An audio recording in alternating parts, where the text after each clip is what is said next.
kita berada di suatu daerah, kita tak tahu di mana arah kiblatnya. Ada sinyal enggak di sana? Kalau ada sinyal tinggal download aja itu kan.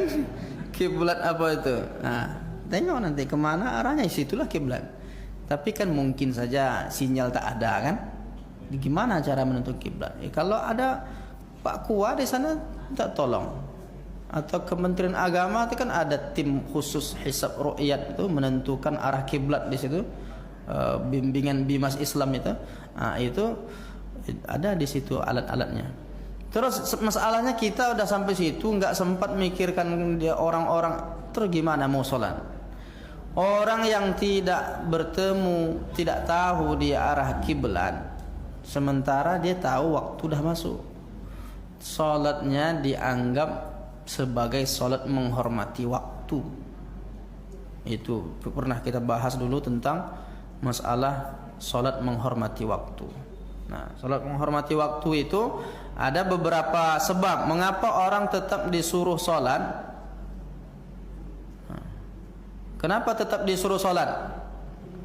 Ya karena sholat itu tak bisa dimain-mainkan, dia harus terpenuhi, harus dilaksanakan dalam kondisi apapun. Coba kita lihat poin di antara sholat menghormati waktu, biar nampak pula mana dia pembahasan tentang bahwa kita tetap harus sholat ketika kita tidak tahu mana arah kiblat. Banyak ini pernah kita bahas dulu. Orang yang tidak tahu kiblat dia tetap wajib sholat. Nah ini tidak tahu arah kiblat. Kata Imam An-Nawawi, "Idza lam yajid man farduhu at-taqlidu man yuqalliduhu wajaba alaihi ay yusalliya li hurmatil waqti." Seseorang yang kewajibannya taklid, dia orang awam, tidak tahu gimana cara menentukan kiblat, tidak tahu. Tapi karena memang tidak bisa, tidak ada orang yang ditanya pun tak tahu. Nah, maka dia tetap wajib untuk sholat. Maksudnya sholat menghormati waktu. Nanti sekira keadaannya dia dah bertemu orang, dah tahu tempat, walaupun dah lewat waktunya, dia wajib mengulangi sholat itu. Wa talzamuhul i'adah, dan itu lazim dan wajib dia untuk mengulangi sholatnya kembali, li'annahu uzurun nadir, karena itu uzur yang jarang terjadi. Nah, oleh karena itu tidak bisa sholat tanpa tidak mengetahui kiblat.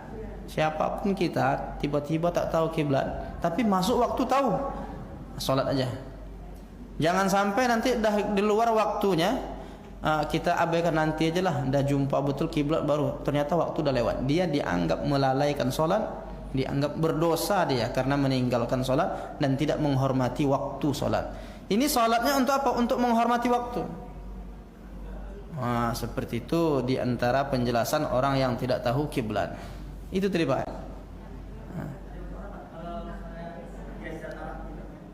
Kalau masalah arah kiblat itu berubah, kan sebahagian masjid miring-miring kan? Nampaknya Nurul Yakinin tidak miring-miring nih. Udah pas ini kan gitu. Tapi sebahagian masjid itu agak condong, agak kemana gitu. Banyak masjid-masjid. Itu pembahasan itu memang ikhtilaf ulama. Tapi kan ada dua poin yang perlu dipahami. Jihatul kiblah, arah kiblat, atau ainul kiblah, atau fokus ke kiblatnya persis. Sebahagian ulama tuh, ya kalau kita menghadap kiblat itu harus fokus pas persis gitu, ainul kiblah. Tapi sebahagian lagi mengatakan asalkan dia mengarah, umpamanya kiblat di sana, dia begini, tapi masih mengarah tuh, masih mengarah, masih ini. Kalau kecuali dah begini, udah berapa derajat gitu kan? Selagi dia mengarah lebih kurang itu namanya masih mengarah ke kiblat. Kecuali ketika kita berada di Makkah di depan Ka'bah tuh, udah jelas Ka'bah tuh, miringlah ke sini. Itu tak boleh. Kita harus ainul kiblah. Kalau kita berada di Makkahnya ainul kiblah. Tapi kalau umpamanya kita jauh begini, arahnya itu agak bergeser sedikit, selagi dia masih mengarah, maka itu seperti yang dijelaskan oleh Syekh Ali Mustafa Yaqub. Tengok penjelasannya masalah kiblat.